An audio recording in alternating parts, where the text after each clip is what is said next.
এবার দুদকের জালেই দুদক কমিশনার।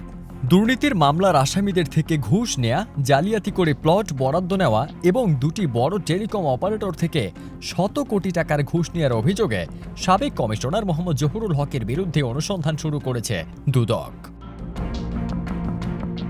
এ নিয়ে সাংবাদিকদের এক প্রশ্নের জবাবে গত ১ জানুয়ারি দুদকের প্রতিরোধ বিভাগের মহাপরিচালক মোহাম্মদ আক্তার হোসেন জানান, জহুরুল হকের বিরুদ্ধে অনিয়ম দুর্নীতির অভিযোগ অনুসন্ধানের বিষয়ে সিদ্ধান্ত নিয়েছে কমিশন। অভিযোগ অনুসন্ধানে ৩ সদস্যের একটি কমিটি করা হয়েছে। দুদকের পরিচালক এস.এম.এম. আখতার হামিদ ভূঁইয়াকে প্রধান করে ৩ সদস্যের এই কমিটির অপর ২ সদস্য হলেন সহকারী পরিচালক মিনহাজ বিন ইসলাম ও উপসহকারী পরিচালক মোহাম্মদ জাকির হোসেন। দুদকের সাবেক কমিশনার ও সাবেক জেলা জজ জহুরুল হকের বিরুদ্ধে দুদকে জমা হওয়া অভিযোগে তিনি ঘুষ নেওয়া ছাড়াও ক্ষমতার অপব্যবহার করে দুদকের তদন্তাধীন মামলার আসামিদের থেকে টাকা নিয়েছেন, জালিয়াতি করে স্বামী স্ত্রীর নামে রাজুক থেকে আলাদা দুটি ৫ কাঠার প্লট বরাদ্দ নিয়েছেন বলে উল্লেখ করা হয়।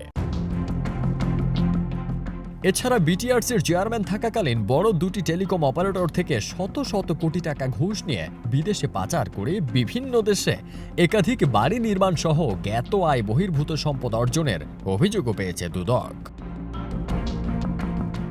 অনুসন্ধান শেষে নির্ধারিত সময়ের মধ্যে প্রতিবেদন দাখিল করতে নির্দেশ দিয়েছে কমিশন। অভিযোগের ভিত্তিতে জহুরুলকে একাধিকবার ফোন করলেও তিনি কল রিসিভ করেননি।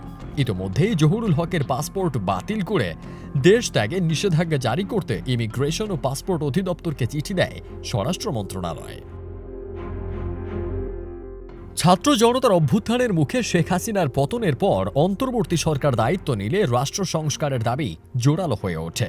এরপর থেকে শুরু হওয়া ব্যাপক রদবদলের ধাক্কায় গত ২৯ অক্টোবর পদত্যাগ করেন দুদকের আগের চেয়ারম্যান মোহাম্মদ মঈনুদ্দিন আবদুল্লাহ ও ২ কমিশনার এবং সাবেক জেলা জজ জহুরুল হক ও সাবেক সচিব আসিয়া খাতুন।